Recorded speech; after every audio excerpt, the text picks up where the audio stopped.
All right, let's dive right into this explainer. Imagine for a second we're pulling back the curtain on a massive cosmic simulation, like we're looking at the literal operating system where human consciousness is constantly being tested. The source text we're exploring today is called The Divine Mechanics of Conscious Survival, and it presents a highly systematic, almost mechanical view of how the universe functions, and more importantly, how a consciousness actually survives it. We're going to treat this text like a survival manual and decode its rules. Here is how we're going to break this down today. First, the 10 predestined parameters. Second, causality and conscious survival. Third, the light world versus the crime world. Fourth, the psychological war. And finally, reprogramming the mind. Starting right off with Section 1, the 10 predestined parameters, or the operating system of existence.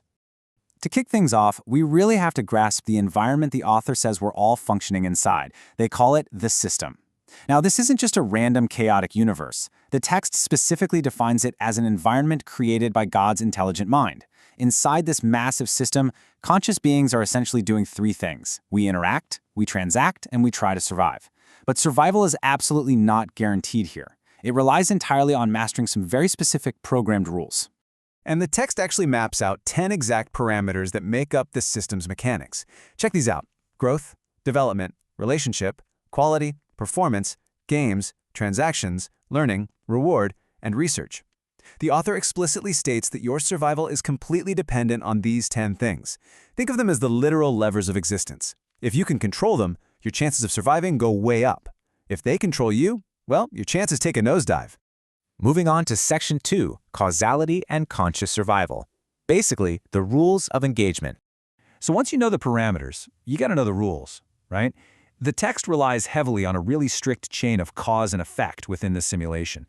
It proposes a terrifying downward spiral if you violate the rules. It starts with enmity, that inevitably devolves into sin, sin then leads directly to suffering, and finally, the text notes that in what it calls higher-order games, this whole progression leads straight to death.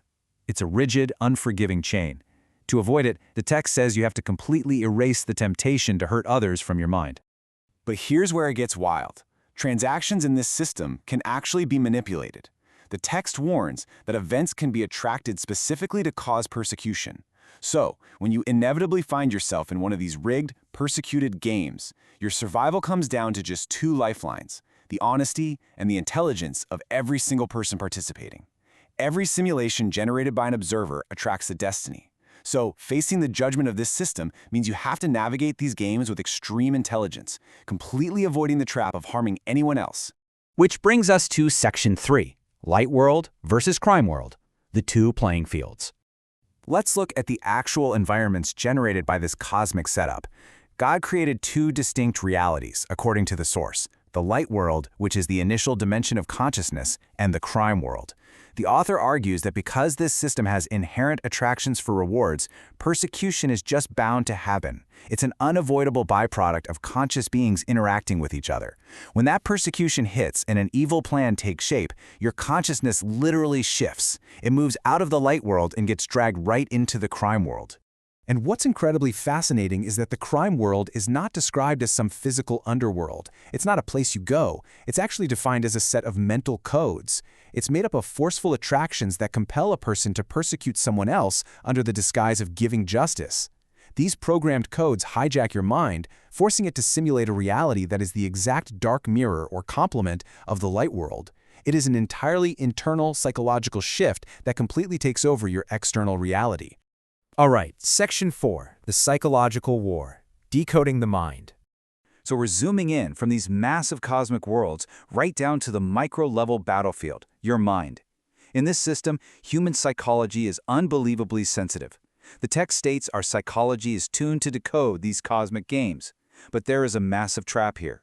When we try to counteract or respond to these games, we usually end up just reflecting our own sins back into the communication process. It's a literal psychological war. And get this, it starts just with the intention of observing something. The mere act of observing creates an attraction, a simulation in your mind that actually alters your cosmos. This quote really hits the nail on the head regarding how incredibly cautious we're supposed to be. It says, "I see something neutral and I don't respond. Any response has the potential to create abnormal personalities." Wow, talk about a warning, right? The author is emphatically telling us about the intense danger of decoding and reacting to these cosmic games. Any careless response to a totally neutral event risks creating an abnormal personality that's going to be judged. Literally, just observing without reacting is your absolute best survival tool here. Finally, Section 5, Reprogramming the Mind. Think of this as the ultimate cheat code. So if the system is rigged with these forceful attractions and persecution is inevitable, we need a way out, right? The author's solution is basically a method to overwrite the script.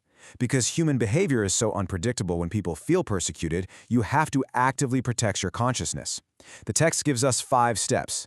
First, rely strictly on facts and evidence. Second, use feedback from the Holy Gospel. Third, use that feedback to tune the vibrations of your soul. Fourth, by tuning those vibrations, you attract the Spirit for guidance. And fifth, force the soul to program the mind with the wisdom of God. The ultimate goal here is to basically overwrite the bad code in your mind with stronger divine attractions.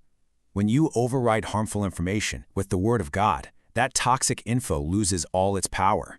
It literally stops your neural cells from simulating a corrupted, negative destiny. You're essentially debugging your own mental software so you can stay firmly anchored in the light world. As we wrap up this explainer, I really want you to ponder the weight of this framework. According to this text, every single observation you make and every sudden urge you feel to respond or give justice is part of this massive cosmic simulation. So based on what we've unpacked today, how are your own daily observations and internal mental codes simulating your personal cosmos? Are your quick responses to neutral events inadvertently programming your downfall, or are you carefully tuning your mind for survival? It's definitely something to think about. Until next time, keep learning and keep decoding the world around you.